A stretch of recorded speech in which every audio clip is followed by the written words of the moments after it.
welcome to week 11 of government. Yes, this is our post-Thanksgiving edition. Hope you have successfully digested all the turkey and whatnot. We're going to be talking this week about local government. Now, it's not going to be quite as sexy as talking about the Constitution and all those great principles of the nature of a human and what rights we have and everything. I can get real worked up talking about stuff like that. This is more of a nuts and bolts approach. This is sort of where the rubber meets the road. There are a few things that we can debate, and I will have some debate questions that I want you to consider before we meet on Monday. But when you interact with government, chances are you're doing it at the local level. Yeah, the post office is federal. If you go to the DMV and deal with them, that's at state level. But most of the time when you're dealing with a government official, it is someone local. Now, it gets a little complicated when we talk about local government because when we talk about national government, there's only one form of government we have. We've talked about judicial, executive, legislative.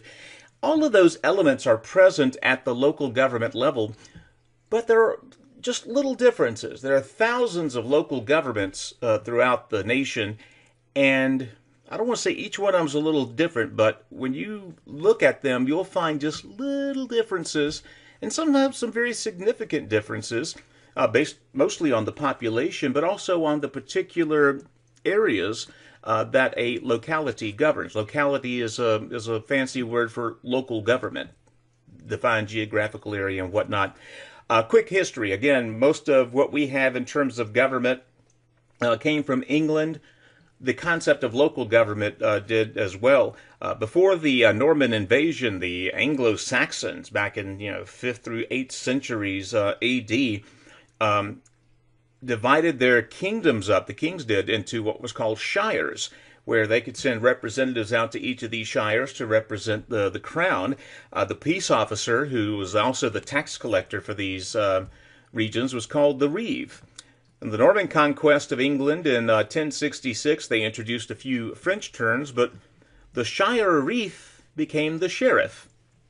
And it basically drew down on the same principles. They were the chief law enforcement officer in these shires, except now, under the French terms, they were called counts.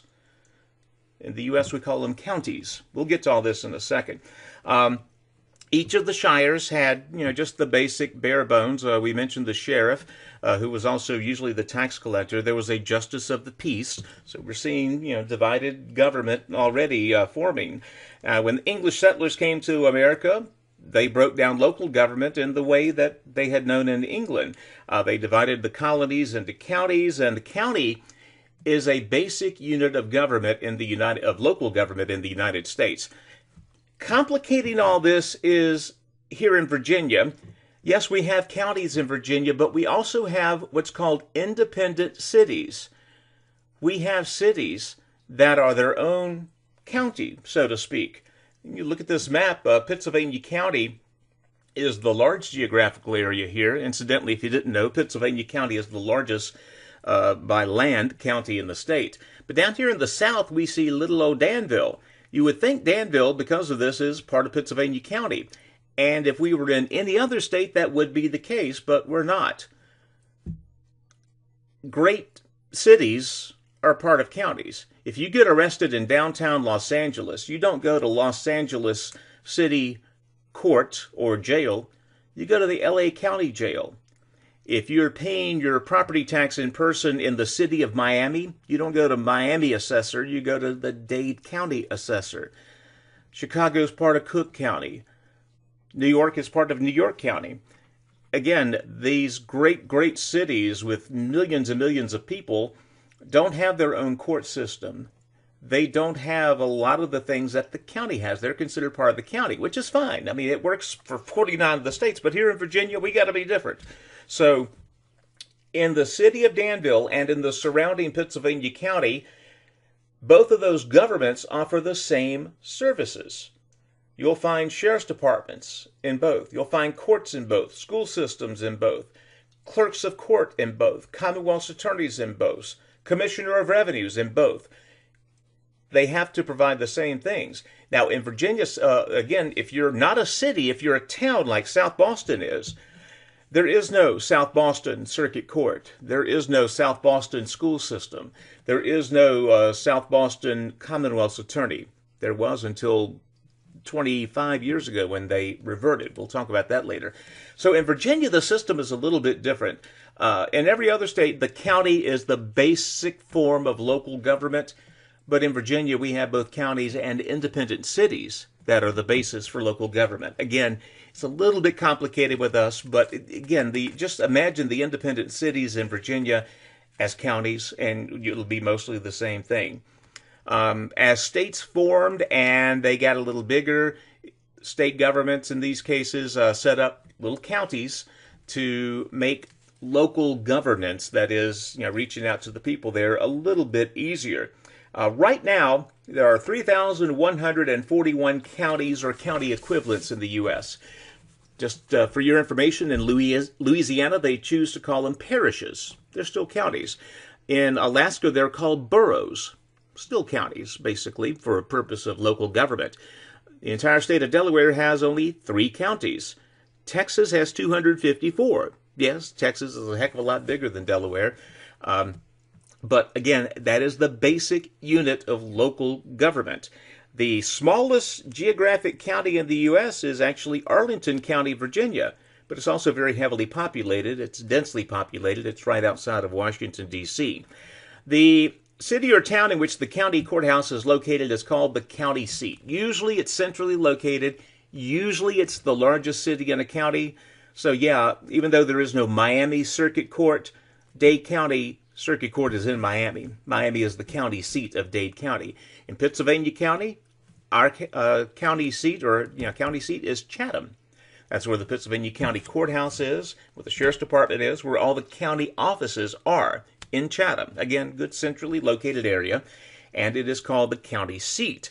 When they were developing these county seats back in the 1800s, the rule of thumb that a lot of legislatures used is that the county seat should not be more than a one-day wagon ride from the people in the county.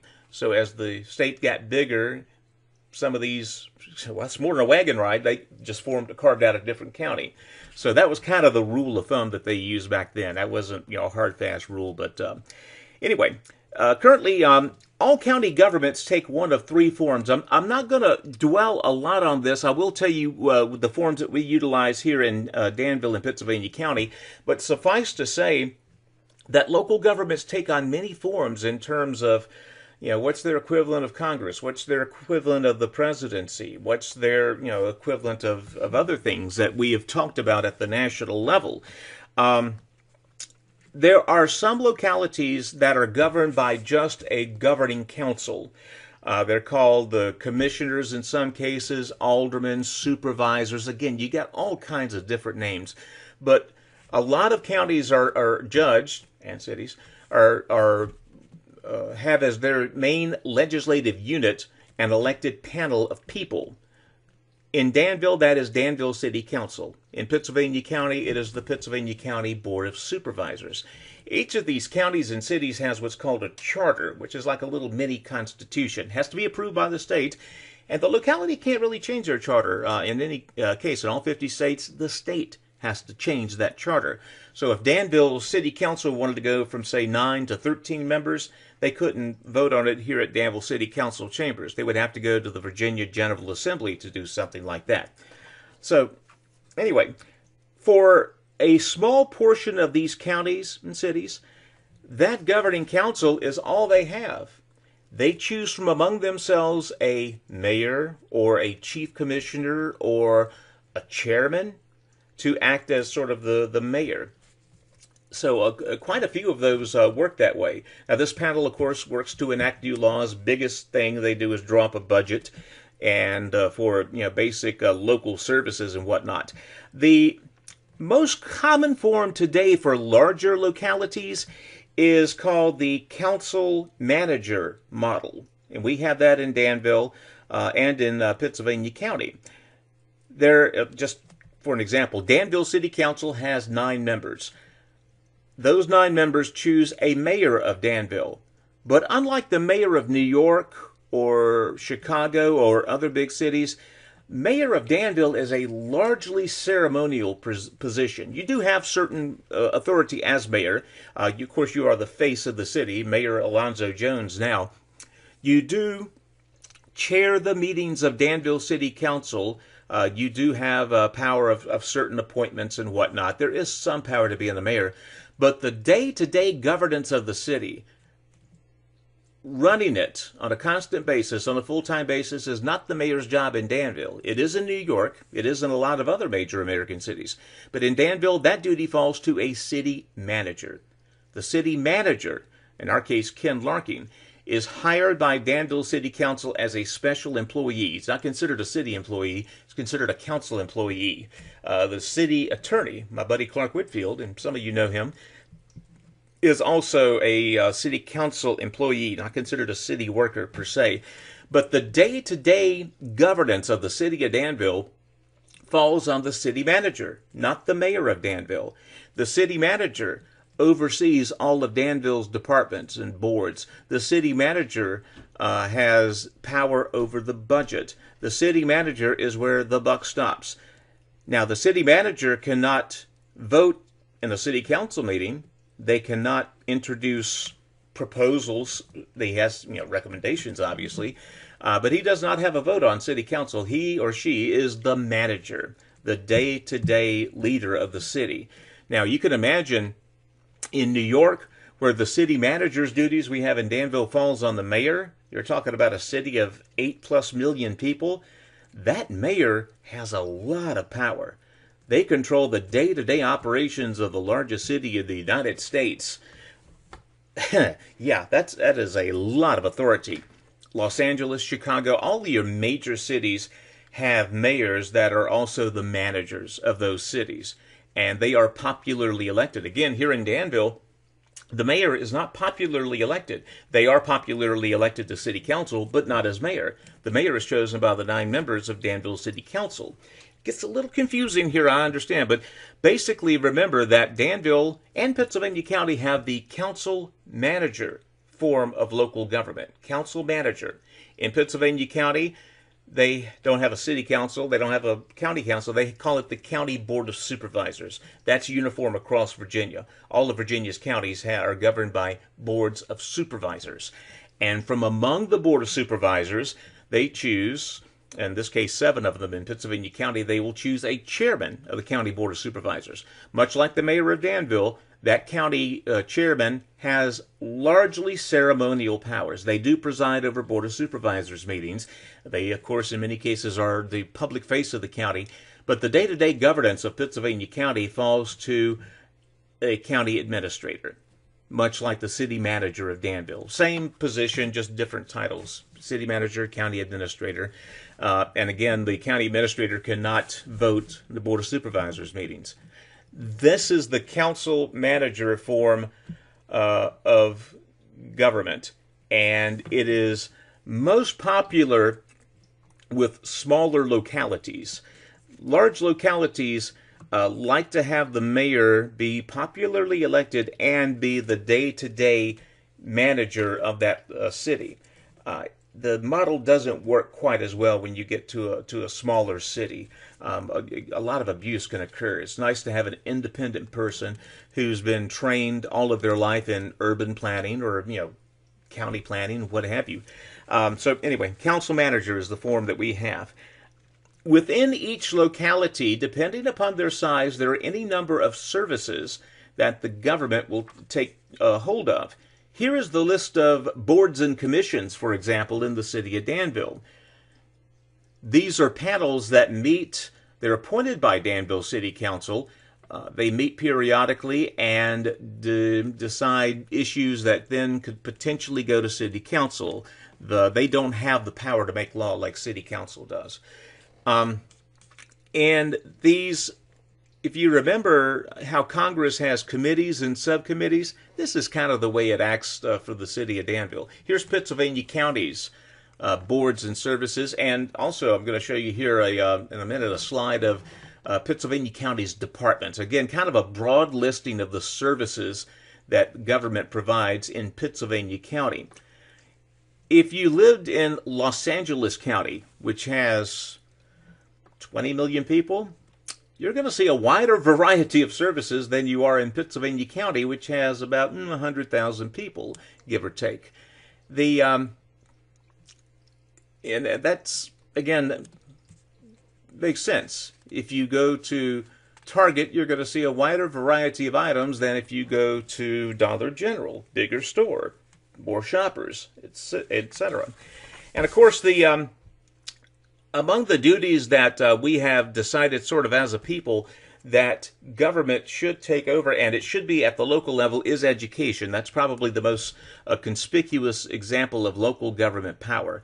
These local governments, city and county, do have power to tax, obviously. In some areas, the school board, that panel which governs the school directly, they can raise taxes too. That's rare, though. In Virginia, they can't do that. But the largest single expense for most localities, city or county, is education. Voters in Virginia now, as of 20 years ago, elect school members. They used to be appointed by city council. But again, they don't have the power to raise taxes.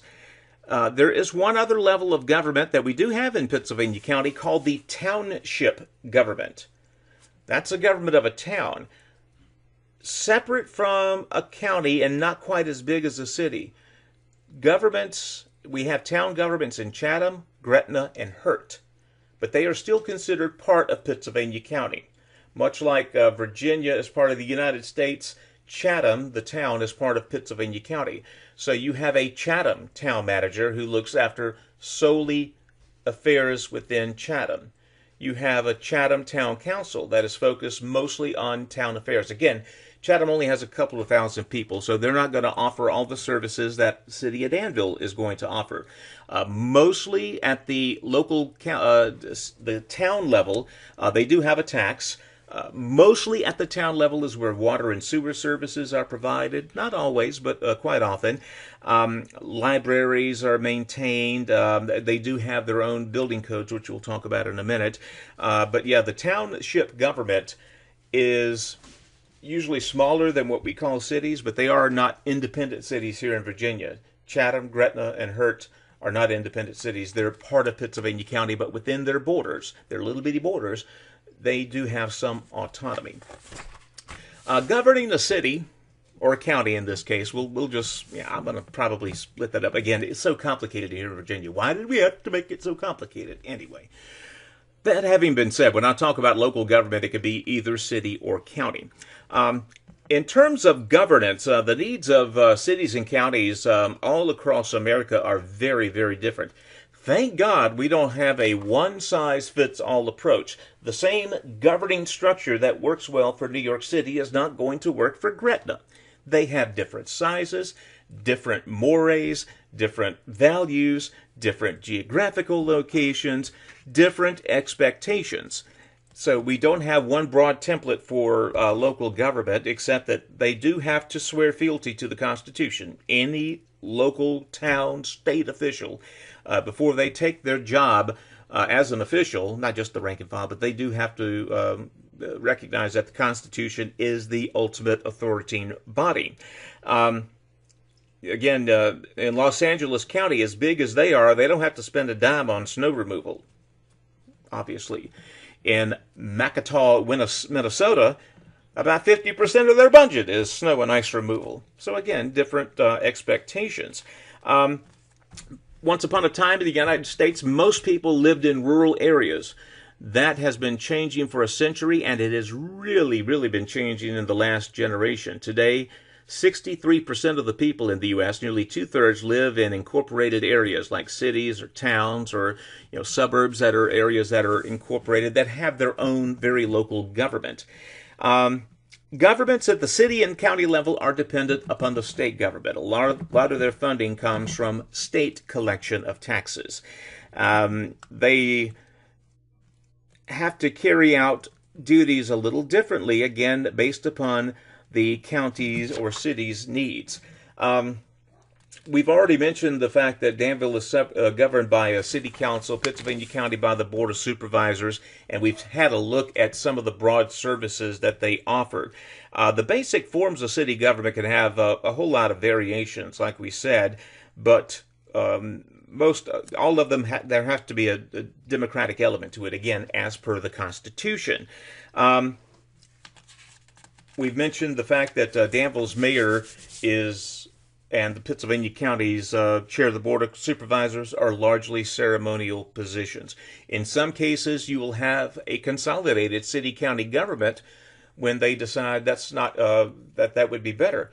Right now, here's a local example. Martinsville, just to our west, is an independent city, just like Danville is to Pittsylvania County, Martinsville is to Henry County. Martinsville is looking at what's called reversion. They want to revert, many of them, not all of them, but many of them want to revert to a town status. That way, Martinsville would be incorporated into Henry County. Then their relationship to Henry County would be much like Chatham's relationship is with Pittsylvania County. Chatham is a part of Pittsylvania County. Yes, they have a town council and whatnot, but there is no Chatham Circuit Court, no Chatham Board of Education, or school board. So yeah, Martinsville. The arguments are that already Martinsville and Henry County are duplicating a lot of services. We could save a whole lot of money if we combined services. So, again, much like South Boston did 25 years ago, they're trying to shed that city status that Danville has and become a town. So they won't have to, as per the Constitution of Virginia, provide as many services. Let's talk about the idea of space usage. That is a crucial function of government. We get into a larger argument about freedom. Remember that freedom and security? This is kind of along those lines. If we are truly free, then we can do whatever we want to with our property. I can start a pig farm in my backyard if we were truly free. Zoning says no. And it is a government infringement that we have decided collectively is okay. You would have to be a pretty selfish you-know-what to think you have the right to put a pig farm in your backyard right next to your neighbors. Zoning protects you from that. Zoning is government putting restrictions on what you can do with personal property. From that standpoint, it gives me great pause. Wait a minute. But so long as these are broad, overarching policies that really just protect people, I don't have an issue with it. Yes, that's one of those. And again, when you are surrendering freedom to gain a little bit of security, you do that grudgingly. You share that like you're sharing a bottle of $600 cognac. You don't give it freely. You give it grudgingly and in small drops. But for most sane people, the concept of zoning is a fair and acceptable trade-off. Yes, you do not have the freedom to put that pig farm in your backyard, but your neighbors think that's a good thing. And again, it is ultimately because from where you're sitting, your neighbor can't put a pig farm in their backyard. That's why we have zoning. Here is a look at a zoning map typically. I'm going to give you Pittsylvania County zoning map. You see these areas, and when you're planning the usage, now one advantage we have here is that Pittsylvania County did not have zoning up until 1990, so we get to see what zoning looks like in the county as it first occurred. Basically designated areas, agricultural, residential. There are things you can do in an agricultural area that you cannot do in a residential area. Remember the mythical pig farm example. Can't do that in a residential area. So if you wanted to buy a property and wanted to be assured that your neighbor was not going to build a pig farm, you'd have to buy in a residential area. And of course that affects property values. If your home is in an agricultural area, it does not have as much value because you do not have that protection. And again, that's why it's incumbent upon us to be involved in local government to make sure that these zoning regs are fair and they are not an undue infringement on our rights.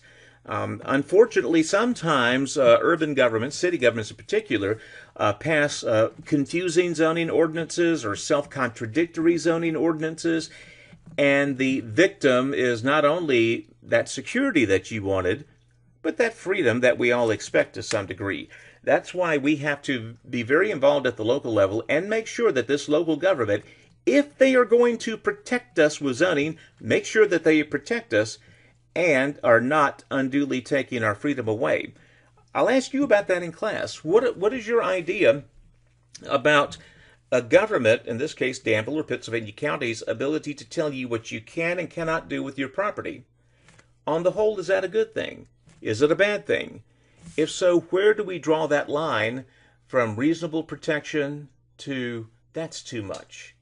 There have been some cases where government get so restrictive they tell people they can't plant just a small garden in their backyard. That's actually a zoning reg in many places. That's not what we have zoning for. It's not going to impact your property value if your neighbor has is growing tomatoes in their backyard. Again, we always have to be vigilant because you can see where this could be abused if you're not paying attention. We just have to, again, vigilance is the price of freedom. We always have to pay attention. That's the first of 4 ways that cities deal with change. Like we said, zoning is a protection, supposed to be. That's why you see industries in industrial parks. You don't want to have the Nestle plant moving in right next door to you, obviously. So what do? We set aside land for industrial parks for places like Nestle, the Institute for Advanced Learning and Research, and all those to join together in. You don't want to drive down the middle of a residential road and see a lumber factory. We have places for that. That's zoning. Planning is zoning from a bigger picture. Planning is to look at geographical layout of a boundary, a city, and to determine, okay, this right here would be good for agricultural. All right, we got several great roads here. This is residential. That's planning. And planning and zoning kind of go hand in hand. Planning deals with population growth, growth patterns within a community. You study the impact of population because when you get more people, that's going to be more of a demand for school services. That's going to be more demand for water and sewer, for electricity. You got to have some type of plan to deal with that. Water use planning. If you're a coastal city, wise use of your port facilities. In Danville and in Pittsylvania County, we have a planning commission. Again, they operate as a city council subcommittee, basically, that all planning issues and zoning issues go through. And then they make a recommendation to city council, again, much like a committee would at the state or national levels. Again, a couple of other notes here on land usage. We mentioned reversion, like Martinsville is thinking about reverting to a town status. Another way a city can change its boundaries is through something called annexation. And again, we have local experience with that. In 1989, Danville portioned or annexed a portion of Pittsylvania County and became geographically much bigger. I happened to grow up on land that was annexed. So I was born in Pittsylvania County, but the place where I grew up is now part of the city of Danville. I guess I have dual citizenship. I don't know. Anyway, as I was going through high school, that was the big talking point. And of course, annexation did not take effect until I got out of college, so it didn't really impact me. But again, that is one way a city can grow. Now, Pittsylvania County didn't care much for it because what was the city doing? It was taking all their most prosperous communities, Westover, 58 East and all. They had a lot of people in it who paid a lot of taxes. Now those tax dollars aren't going to Pittsylvania County, they're going to the city of Danville. So you can see where Pittsylvania County had a big issue with that. The courts settled it, and in doing so, the courts in Virginia made it very, very difficult to annex if you're a city. If you're a town, though, a lot easier. Just keep that in mind. The last way that a city can adapt to growth is one that is, to me, an absolute, positively last resort. And I want to get your opinion on this. It's called eminent domain. It's the power of government to take or use private property for public purposes regardless, here's the key, regardless of whether the owner approves. Sounds bad. In the past, this has been applied to true public use projects, a new road, new interstate, a new park, something like that.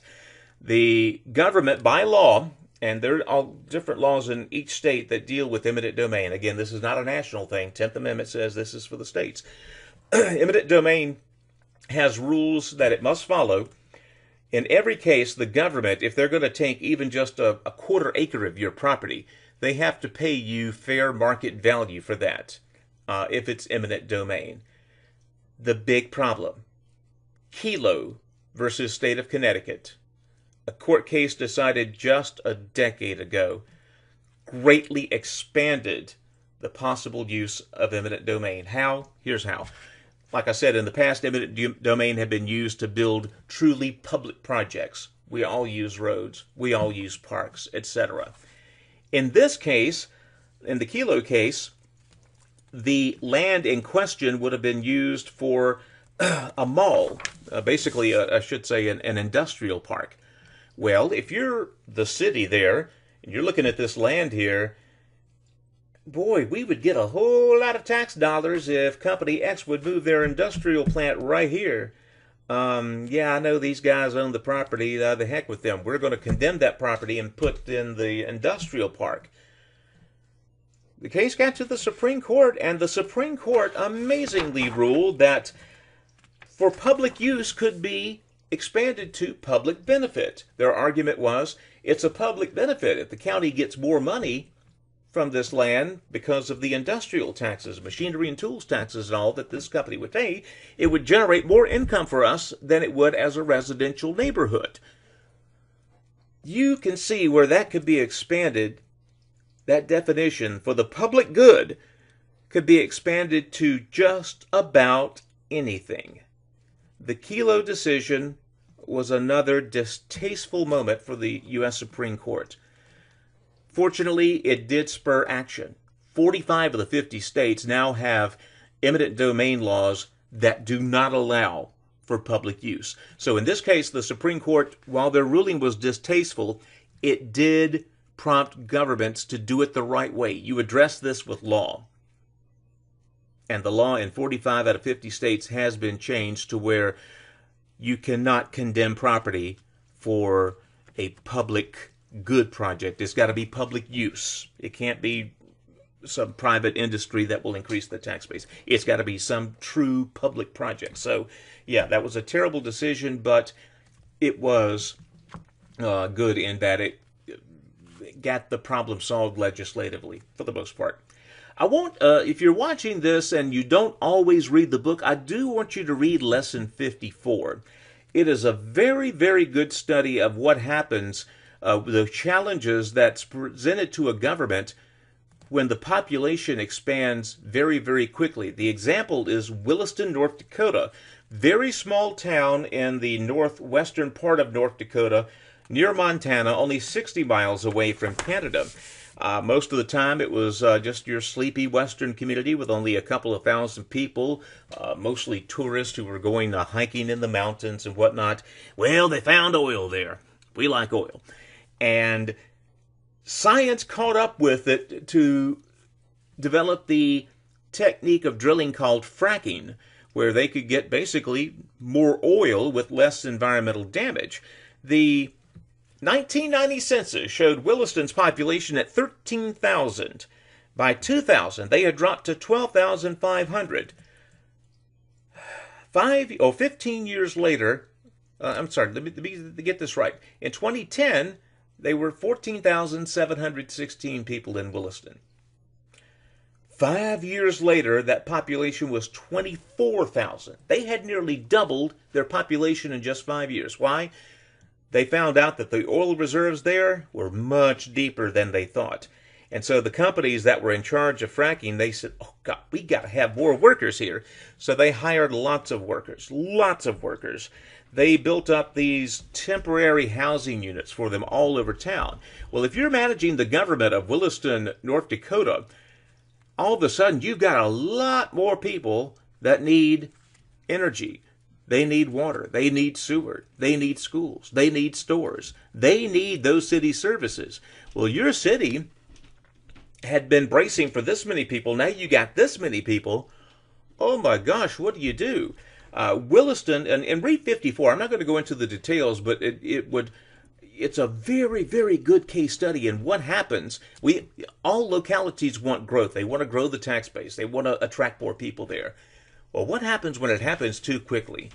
Government can be swamped. At the same time, I want you to think about what you would do if you were the mayor or whatever the chief officer is in Williston. I think it's a county manager. I'm sorry, town manager. Think about what you would do to try to handle all of this.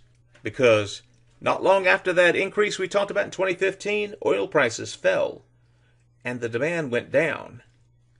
And all of a sudden, thousands of people moved out of Williston, North Dakota. What then? Just think about that. I want to ask kind of what you would think about doing in class. I'm interested to hear what you have to say. We're going to wrap up the lesson today by looking at the three levels of government, national, state, and local, and how they sometimes work together well, and sometimes they work together poorly. All of them want to take some of your money. We have federal taxes. We have state taxes. We have local taxes. So they have that much in common.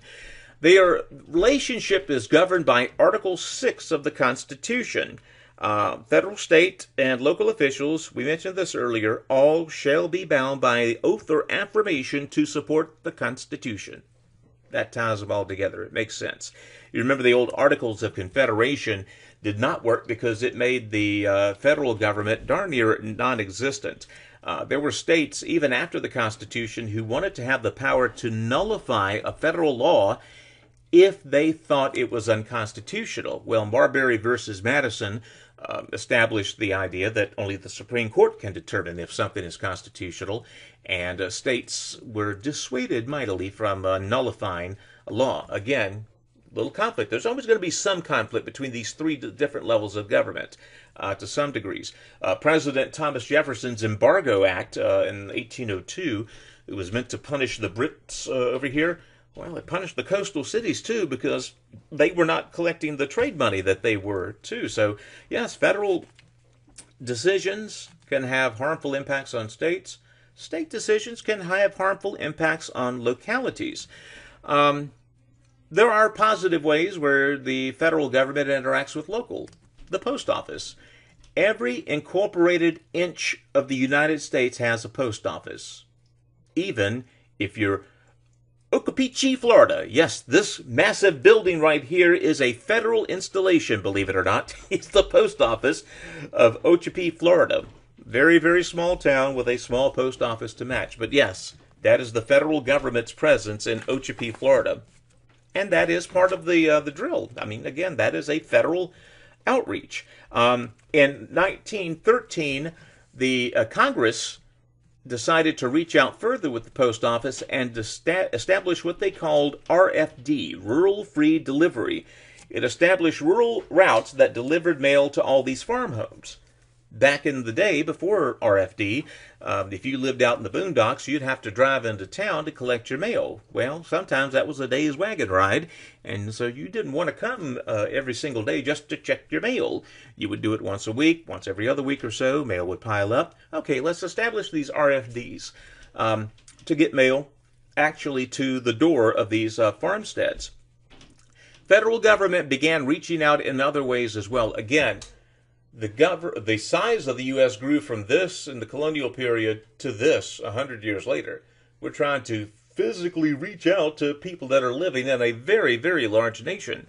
So in addition to local post offices and RFD, the federal government got involved in terms of road construction. Once everybody started getting automobiles, it made sense to give them roads. Now, even before automobiles, this was an effort. Because if you had a horse and wagon, part of what determined if you were going to go from here out west was there a good trail. You know, if you had a little goat trail out there trying to get a wagon across that, it's going to dissuade you from moving. So, federal government began assuming a role in road building. Not as big a role as today, but the Cumberland Road was built from Maryland, near Baltimore, to Vandalia, Illinois. It took 26 years by the standards of the time to build this, 1811 to 1837. States helped pay for the road's maintenance in their portion of it, but the idea was to give travelers a good, reliable route to get a little further out west. It encouraged settlement west of the Appalachian Mountains. As the automobile came into vogue, Cumberland Road was paved over so it could be used for cars, but Congress in 1926 created what's called the U.S. highway system. And you'll see on this map, these are not only the original highways, but some we have added since then. They're part of what's called the U.S. highway system. The federal government and state government share in responsibilities, much like with the Cumberland Road. Years later, we talked about this, the interstate highway system that was set up under President Eisenhower. States don't have much to say about the interstates. They are all federal funded. So when we talk about Route 29, which in our class will be right outside our door, that is called US 29. That's part of the US highway system. 58, part of the US highway system. If you get on, let me think of a good county road here. If you go a little ways past the church and make a left on Blair Loop Road, that is not a state road. That is a county road. County has primary responsibility for that. So again, federal roads, state roads, county roads, there is some shared responsibility for funding and maintenance. Federal and state grants are a way that things get done. There are all kinds of, Danville Police Department, Pennsylvania County Sheriff's Department apply for grants all the time to get equipment upgrades that they just can't afford as part of their normal budget process. There are federal installations all across the fruited plain and national parks, ranger stations, and whatnot. There are Army Corps of Engineer lakes, Bugs Island Lake or Carr Lake out Mecklenburg County, a little ways east of us. That is a federal project. The federal government actually bought up land back in the late 30s, early 40s, actually bought a lot of land in Mecklenburg, Lunenburg, and some adjacent areas, and they flooded the Stanton River to flood this and create the lake. And of course, once the lake's there, you've got Ahiko Lake was the same thing. It's a federal project. And it's an energy project, too, because in the process of creating the dam, all that, Smith Mountain Lake is a man-made lake. It is part of a federal project. Again, you've got all this coastline now, which attracts some high-end development. So that is a way government has assumed a role in economic development.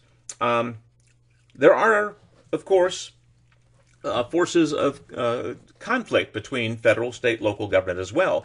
Most of it falls under the idea of what we call unfunded mandates. That is basically where, say, between federal and state, Congress makes demands of state government, but they don't send the money for it. It happens the next level too. State of Virginia demands a service from the locality in the like city of Danville in Pennsylvania County, and they don't give the money for it.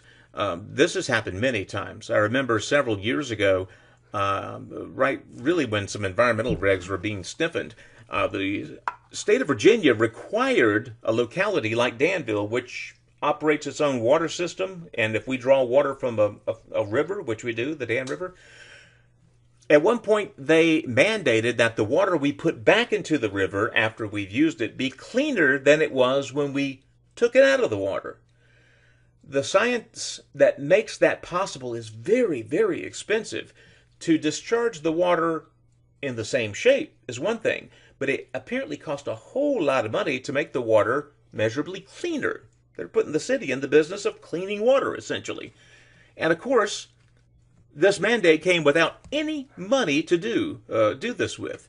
It's one thing if you're going to mandate the locality to do something, you send them enough money to do it. That's one thing. But if you don't, then who gets the shaft? The local government does, the local taxpayers. Fortunately, in that respect, at least, enough communities like Danville cried foul to where the state said, wait a minute, okay, we understand, we're not going to do that. So that was a big, big source of conflict. Another source that we see in the news sometimes, when federal agents or localities refuse to cooperate and arrest illegal aliens, then number one, that's more pressure on the localities to have to provide government services for the illegal alien. And of course, if they break the law, that's another unintended negative consequence. Usually the federal government and the states are the ones that step up in the wake of emergencies. Again, much like with the pandemic now, that's considered an emergency. So again, for the short term, we're giving them a little bit of leeway to do things that they want to do. But again, I think I've made my thoughts about the pandemic governance known. They are stepping over the line. Again, what's that word? Vigilance. We have to be vigilant. We have to be ever watchful and ready at a moment's notice to say that's too far. This emergency does not justify your corrective action. The 14th Amendment to the U.S. Constitution guarantees all Americans equal protection under the law. That's a crucial one. The Supreme Court, for the longest time, though, only interpreted that to mean the federal government. Basically meaning the states could deny equal protection without any real consequence. Well, of course, states took them up on that, thus ushering in the era of Jim Crow, separate water fountains, and a whole lot of other very, very bad things. Fortunately, Brown versus Board of Education decision in 1954 insisted that states also have to provide equal protection under the law. And by proxy, a local government now has to make sure you are provided with equal protection under the law. Think about this, and this is when I thought about this years ago and how I might have acted. It really brought me pause. In 1964, the Civil Rights Act was passed, basically ensuring what we should all think the Constitution does: equal rights for all, black, white, yellow, doesn't matter. A lot of people in 1964 saw the Civil Rights Act as an encroachment, as the federal government getting into state issues, getting into ideas that were constitutionally reserved to the states. You know how fond I am of the 10th Amendment. If I were alive in 1964 and an adult, would I have interpreted that way? I like to think not, because what the states were doing at that time under Jim Crow was denying the very humanity of people. That overrides any rights you have under the 10th Amendment. If you as a state are denying human rights to human beings, then you're not acting in a constitutional manner.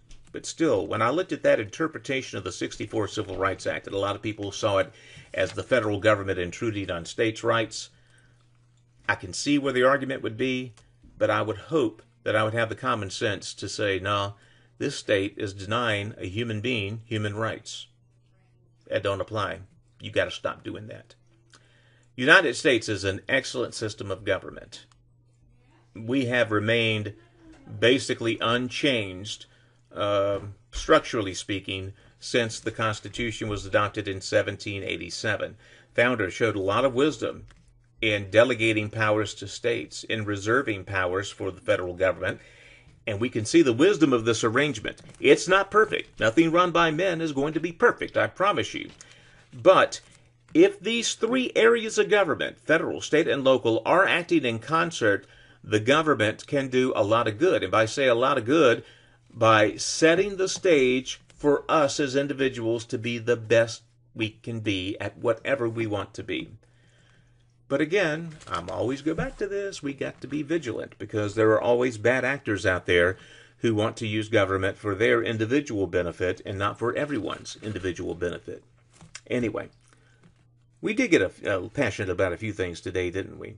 I hope you've enjoyed this. We will meet Monday when, remember, talk about the idea of government and zoning, and take a look at that example of Williston, North Dakota. It's chapter 54 in your book. Take a look at that and just give me some thoughts on Monday. We'll see you then, folks. Y'all have a great weekend.